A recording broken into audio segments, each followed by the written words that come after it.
Magandang gabi, ang kaibigan, kababayan at kapatid ko po. Kumusta kayo? Ito po si Nico Fabian. Nandito naman po sa programa natin, Nick Talk, The Real Talk with Nico. And of course, as what I said, kung may mga importanteng balita galing sa Senate session kanina na po, I will come out and give you ang mga latest developments po dyan sa Senado. And kumusta kayo? Ngayon is already alas 8 na po, no? It's already slightly after 8 p.m. and medyo busy tayo. I was a little bit busy during the monitoring of the Senate. Now, the Senate hearing was scheduled at 5 p.m. this afternoon. And what happened? No?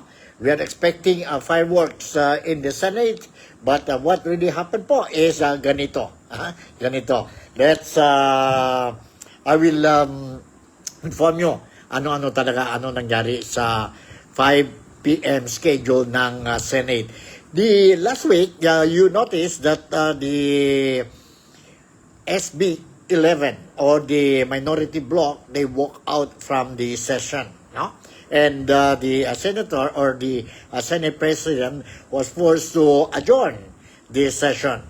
And this time around po, everybody were expecting fireworks today in the Senate.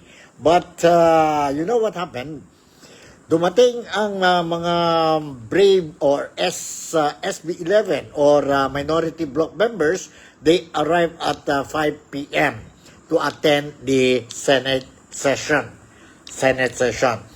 And apparently, when they arrived, all the empty chairs and table were obviously seen being occupied by itong the Brave 13. Ibig sabihin po, hindi dumating on time ang Brave 13, the majority bloc under the leadership of Senate President, sabi natin, Senate President Alan Peter Cayetano. They waited for 1 hour. They waited for another 30 minutes. And again, another 30 minutes. For 2 hours, the SB 11 or minority bloc members, all in full. Full number sila po. They are 11 of them.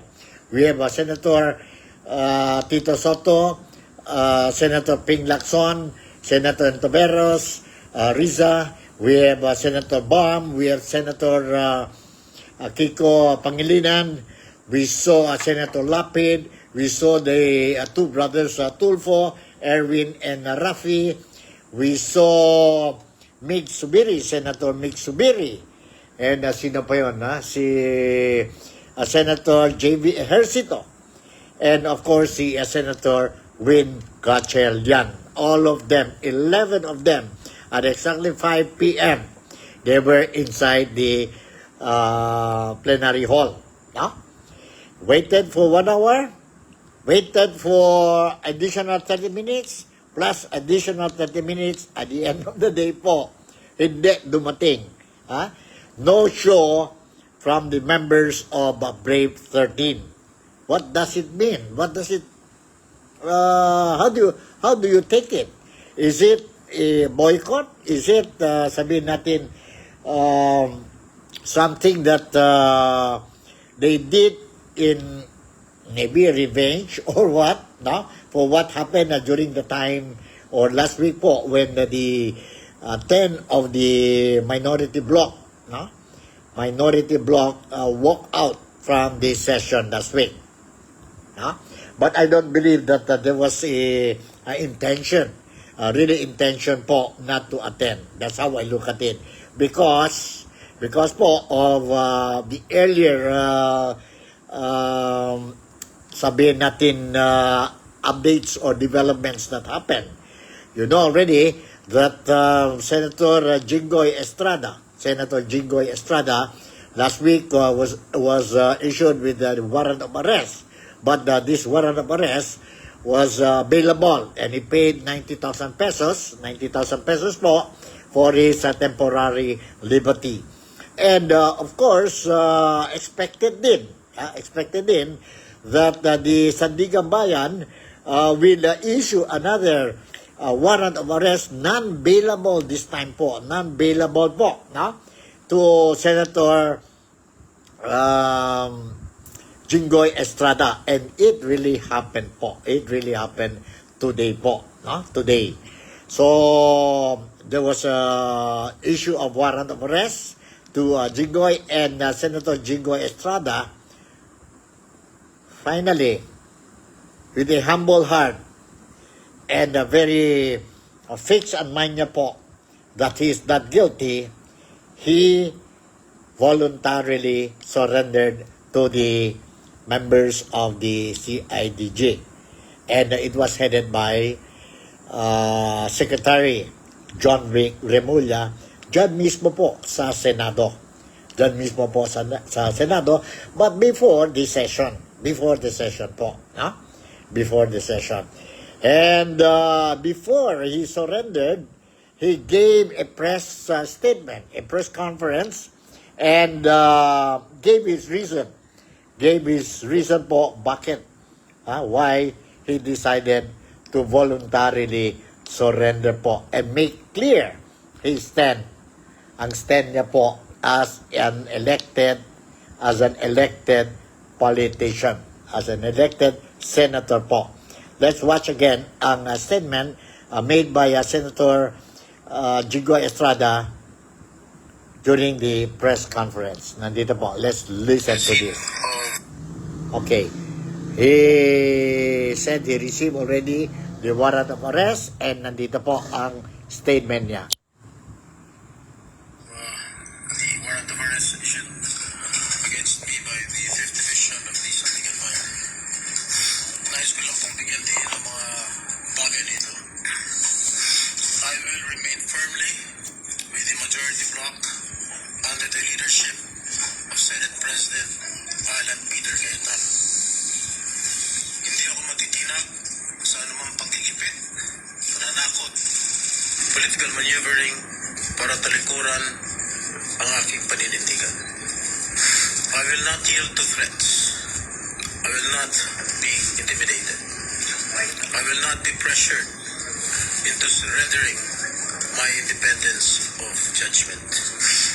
I am giving instructions to the Senate Secretary to put on hold my salary. Personal kong pasya ito upang ipakita sa sambayan ng Pilipino na wala akong intensyon makinabang sa pondo ng bayan habang nililinis ko ang aking pangalan. At higit sa lahat, hindi ako papasailalim ng kustodya ng Senado. I will not seek Senate custody. Hindi ko gagamitin ang Senado bilang panangga laban sa mga aligasyon sa akin. Nakahanda akong ipagtanggol ang aking sarili sa hukuman at hindi ako magtatago sa likod ng institusyong ito upang umiwas sa proseso. Ipagtatanggol ko hanggang sa huli ang aking sarili para patunayan na walang batayan ang mga paratang sa akin. Kalokohan ang lahat na ito.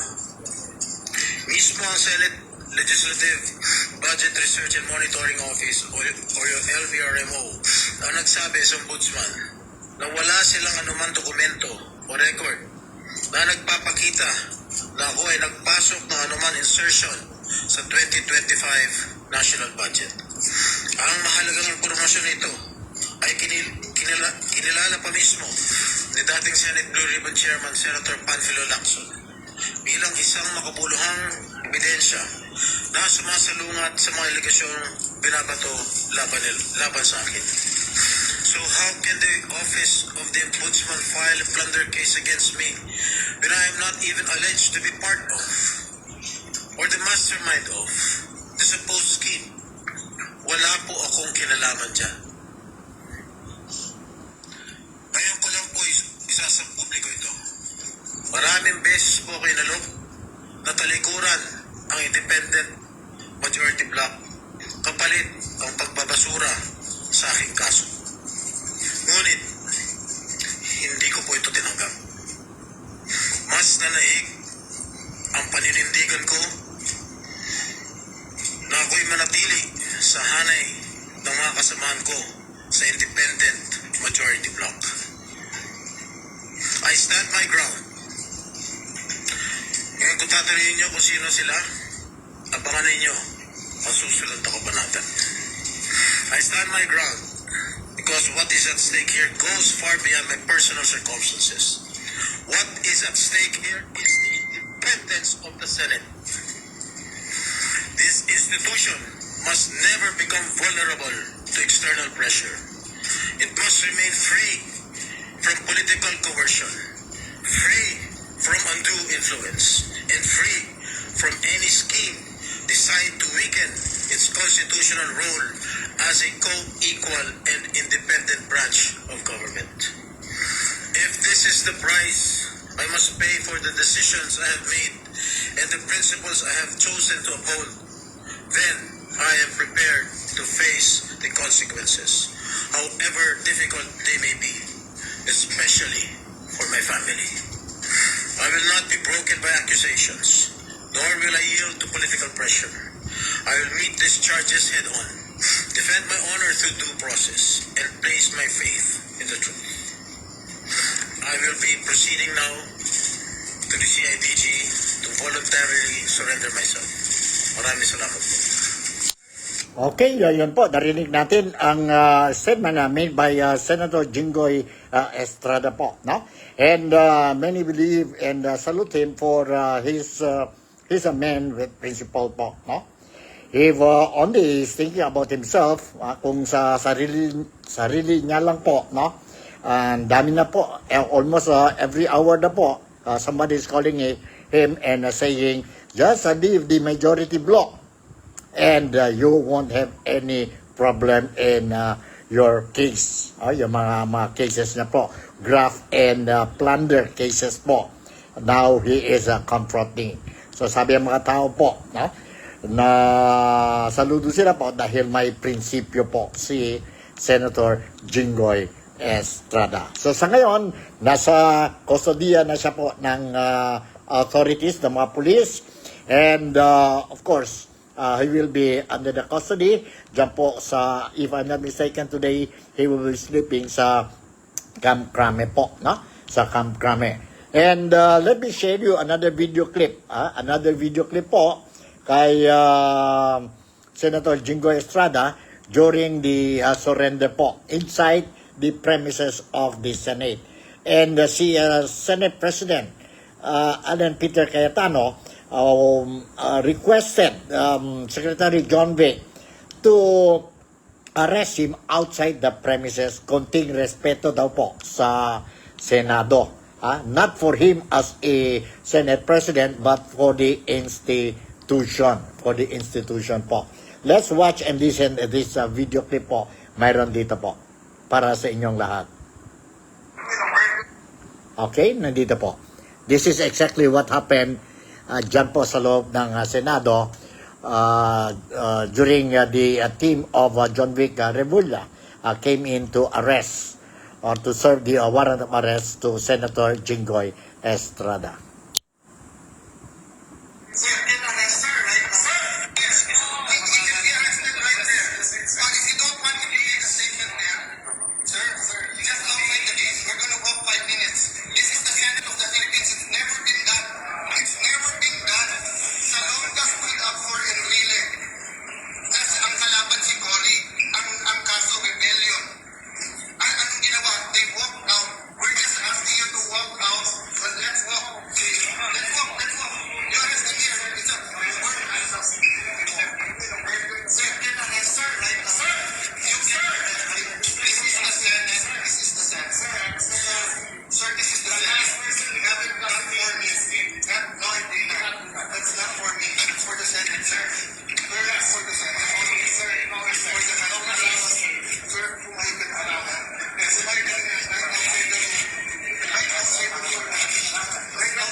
case number D-SB26-CRM-006 for the criminal crime under 78 as a victim. Signed by Honorable Zaldi Vita, SPSS Chairperson of Social. Sir, being accused yung also rights. May karapatan ka managimik at pagsawalang mo. Ano man ang sabihin ay maaaring gamitin ko o dapat sa'yo sa hukuman. May karapatan na kumuha ng sarili ng abogado o tagapagtang ng nangyari sa'yo. Malakapihan ang pamahalaan ng pagkakalabad niya ng isa. Lahat mo ba ng mga karapatan niyo sa ibang una bagay?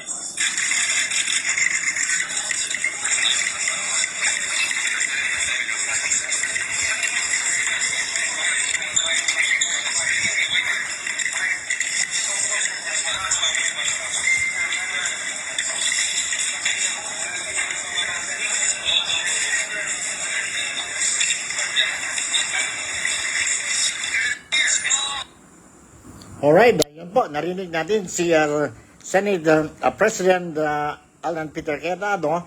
Hindi siya talaga po kay Secretary John Vic, do not arrest Jinggoy inside the premises. You can arrest him outside. It's just a matter of 5 minutes walk po. And after reading the rights, Miranda rights kay Senator Jinggoy Estrada, accompanied by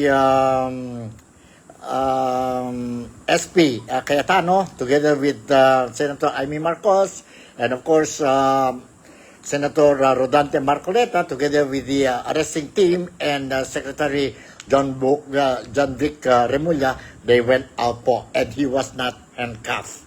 He was not handcuffed po, no? So yun po what exactly happened during the surrender of Jinggoy Estrada po kanina, no? Jinggoy Estrada kanina po. So, ito po nangyari and some people were saying na nakita natin po, is a very good example now po, nakita natin, if there was a cooperation between the authorities in the Senate as well as the outside the Senate, ang mga police, CIDG, no? Smooth ang serving of the arrest warrant or warrant of arrest, just like what happened to Senator Jinggoy Estrada kaninang hapon po, kaninang hapon. And saan ba ito? Sandali po. If I can show you, mayroon pa ba tayo dito? Aha. I don't know if this is the one. Hindi yata ito. Alright. So, yun po. Compared to Senator Bato de la Rosa, ibang case ni Senator Bato de la Rosa. Ang case ni Senator Bato de la Rosa inside the Senate building, because his warrant of arrest came from a foreign court, not from the local court. Si Senator JB or si Senator Jinggoy Estrada, ang warrant of arrest was issued to him by the court, local court natin po. While si Senator Bato de la Rosa from a foreign court, and that is the International Criminal Court. And ang plano dyan po, na, as many believe, and there was a precedence like what happened to former President Rodrigo Roa Duterte, he will be arrested and be brought immediately to Netherlands or hand over him to the authorities of the International Criminal Court for detention purposes and face the charges, court charges against him po. Kaya nga hindi yon nangyari po, no? Ayaw talaga ni Senator Bato de la Rosa to surrender or to be arrested, no? And is more than willing to be arrested or surrender with one condition: the arrest warrant must come from the local court or Philippine court po. So, and respect his rights po, no? His rights. So, that makes the difference. That makes the difference po. So, sa ngayon, nakita natin na ganito po ang sitwasyon kay Senator Jinggoy Estrada. Although he filed a petition dyan po sa Sandigan Bayan po, no? And let's see po kung may mga resulta bukas, no?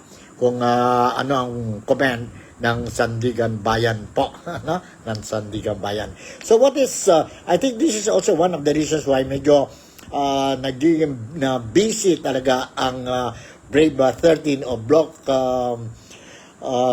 majority block ng Senado po under the leadership of SP Cayetano po, and maybe that was the reason why they decided not to attend ang scheduled Senate session kanina, no? Senate session kanina po. I will share with you ang video clip po dyan po sa Senado. Dyan po sa Senado kanina, no? Kanina yan po. And tingnan nyo po, no? You can have a look na empty talaga ang chairs ng sabihin natin ng mga majority block members, no? Majority block members po. Kanina yun po, no? Sa Senado. Tingnan niyo po. And they waited for almost 2 hours or more than slightly over 2 hours po ang SB 11. Kompleto ang SB 11 po. They arrived at the session hall at 5 p.m. as scheduled for the Senate session, but tingnan nyo po, wala talaga masking isa miyembro ng majority block po. And what they did is they just sit down and waited for any news coming from the presiding officer. The session cannot be, sabihin natin, start kasi wala talaga ang presiding officer. Wala talaga ang presiding officer po. So, medyo mahirap kung wala ang presiding officer. So, what can you expect? Hindi talaga mag-start ang session po, no? Hindi talaga mag-start ang session. So, you look at them. Nandyan lang sila waiting for slightly over 2 hours. Slightly over 2 hours. And kompleto sila, 11 of them. 11 of them po. So, let's see whether tomorrow they will have uninterrupted session. Senate session po. Because mayroon na naman po scheduled Tuesday ang session. And now, because of what happened today, I don't know whether the scheduled June 4 Blue Ribbon Subcommittee meeting or investigation will materialize. Tingnan natin. Bukas na naman po, tingnan natin kung it will materialize po, no? If it will materialize. But so far, this is exactly what happened kanina dyan po sa session, Senate session po. So, anong tingin ninyo po, no? Anong mga opinion ninyo is up to you. So, what happened after more than 1.5 hours of waiting for the members of the majority block, what they did, ang minority block po, is they just have some selfie, and they ask ang, kasi every time mag-start ang session po, mayroon talaga yon singing of the national anthem and rendering of another song po, no? Another song. So what they did was just since nandoon na po ang choir, they si former Senate President and of course ang mga members po, they requested the choir to sing the national anthem and sing a number, no? A number po. Kasi yon ang purpose ng choir for being there in the session. Let's watch and listen to this po. Nandito po. Ito na lang nangyari po. Then after that, they went home. They dispersed na po.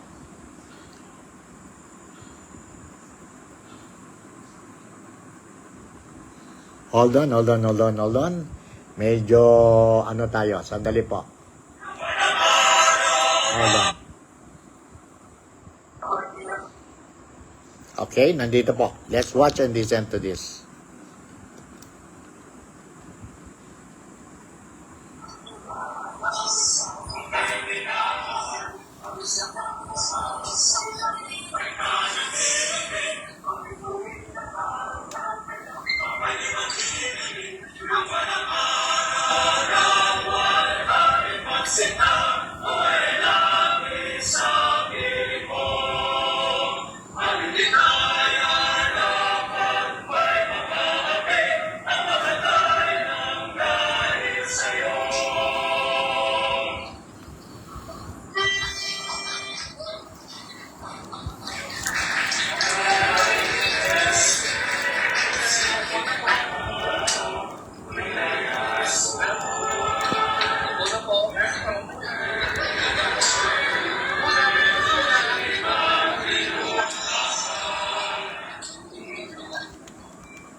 Alright, yun na po, no? What they did was to listen to the national anthem and a song, a rendition number, and at the same time nag-selfie. Photo session na lang sila po. After that, the senators dispersed. They went home na po, no? And it was confirmed that wala na po session. And let's see po kung mayroon session bukas. Bukas po. I don't think so po. They are going to postpone it.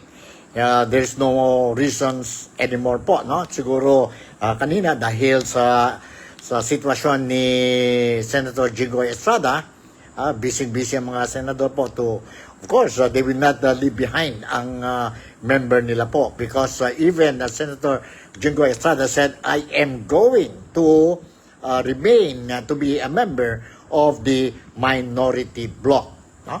So, ibig sabihin po, with the absence of Senator Jinggoy Estrada, now under the custody of the authorities concerned, so the number in the Senate is 11 for the minority bloc and 11 for the majority bloc. Tay sila po, no?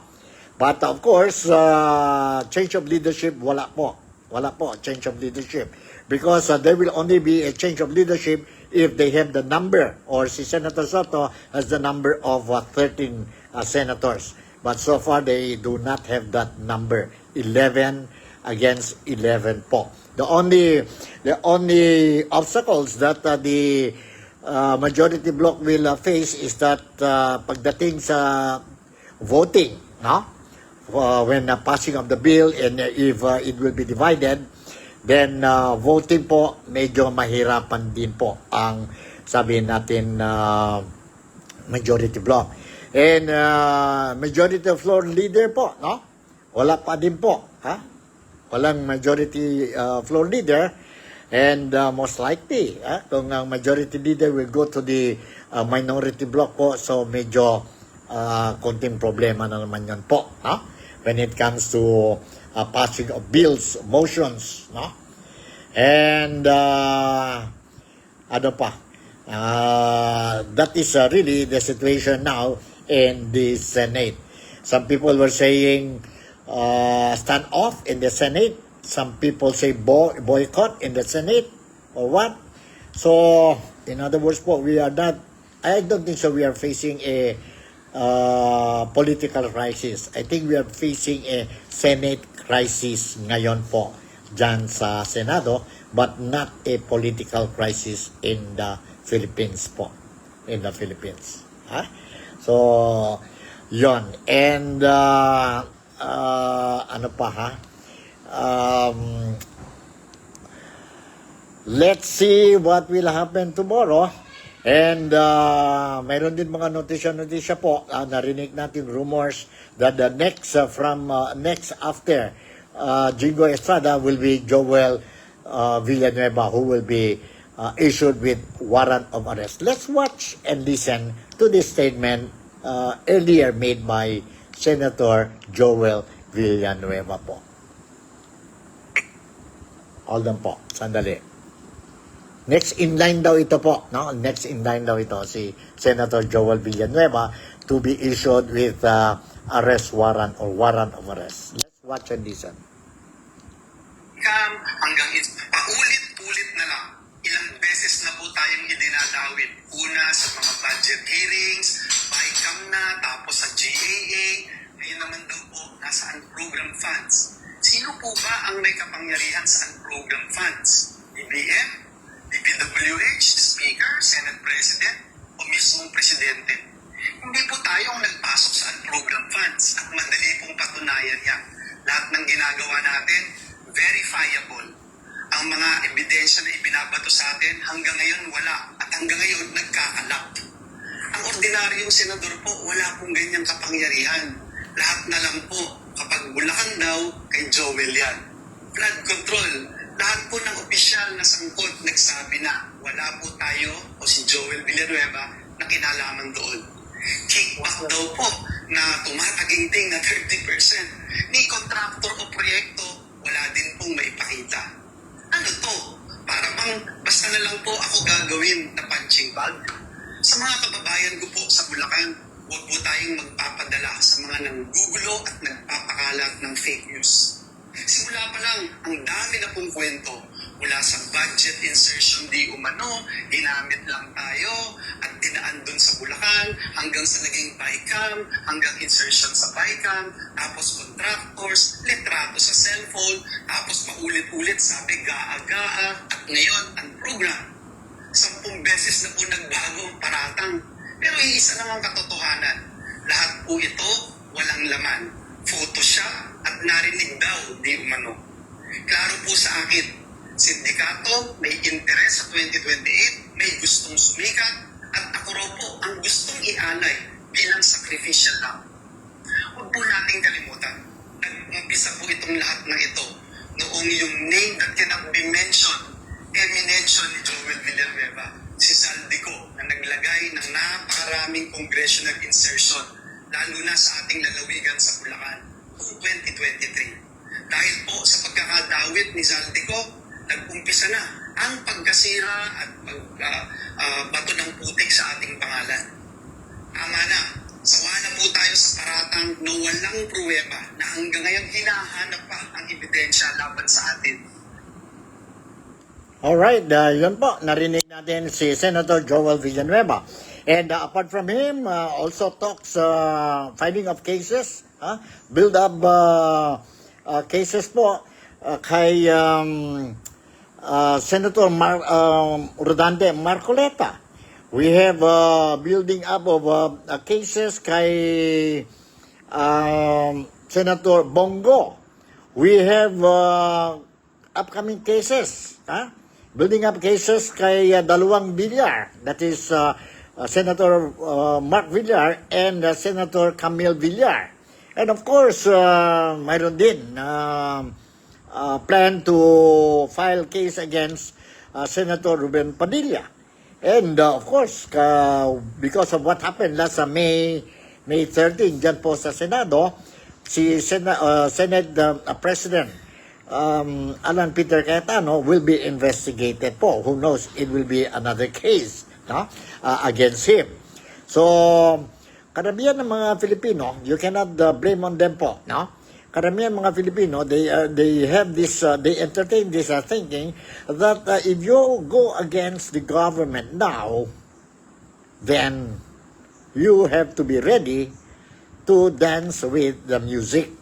Ibig sabihin, you must be ready to face the consequences. Consequences like they will be filing cases against you po. So, if many Filipinos think that way po, you cannot blame because it seems that this is really happening. For those supporting the government, they don't have to worry much. No? Worry much po. No? But for those who are going against the government, be it politicians or even bloggers or even commentators, and other individuals po, life will be difficult if you go against the government now. True or not, I don't know, but this is how many Filipinos feel, believe, and think. Na? So I will leave it to you po. Kayo nang bahala po to make your own assessment, to make your own opinion, and evaluate ang sitwasyon ngayon po sa Pilipinas. Ngayon po sa Pilipinas. So siguro hanggang dito na lang muna po ang latest updates. Shall I call it a breaking news po or a fresh news lang po? No? So I will continue to monitor ang situation dyan po sa Pilipinas. Kaya nga all my followers, be it in Malaysia, the Filipino communities, our Malaysian friends, our overseas Filipino workers, kung nasaan man kayo po, no? Ngayon, ang mga Filipino migrants, kung nasaan man kayo ngayon po.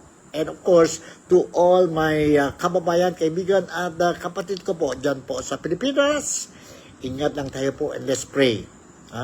Let's pray po na this Senate crisis that we are experiencing now po in the Philippines will be addressed as soon as possible po. Kasi mahirap na po. Grabe na ang sitwasyon ngayon sa Pilipinas when it comes to security-wise, when it comes to political stability, and of course, when it comes to the economic stability dyan po sa Pilipinas. Although our President Ferdinand Bongbong Marcos just came from the Japan trip po for 4 days, no? And he announced na he managed to get the pledges coming from the Japanese counterparts, investors coming into the Philippines po. But it all remains to be seen po. Every time he goes out, ito naman po, another thinking of many Filipinos po, because he made a lot of foreign trips po, and every time he comes home, he will report to the Filipino nation that foreign investors pledge or they are coming in to invest in the Philippines po. But so far, we could hardly see these foreign investments po. We could hardly see these foreign investments. So, mabuti sana po, no? Ang mga Filipinos now is calling President Ferdinand Bongbong Marcos Jr. Now, ang BBM po, kung pwede po, do this action speak louder than words. Whether we like it or not, what is happening sa Senate, what is happening sa political arena natin dyan po sa Pilipinas, it has something to do with the impeachment of Inday Sara Duterte, with the change of leadership dyan po sa Senado and sa lower house din po. And of course, many believe it has something to do with the flood control scandal. Flood control scandal, which means itong mga ghost projects, substandard projects, and deliveries of luggages full of cash, mga maleta po, to irresponsible individuals, politicians. When I say politicians, senators, congressmen, and other politicians, elected politicians natin. That includes government departments, officials. Allegedly, involved din po ang some, if hindi naman lahat, but several secretaries, cabinet secretaries of President Ferdinand Bongbong Marcos. So yan po. So this is the latest that I have for today. So again, I would like to say maraming salamat po. Thank you very much for making me a part of your day today. Good night and I'll see you tomorrow. Bye. I love you all.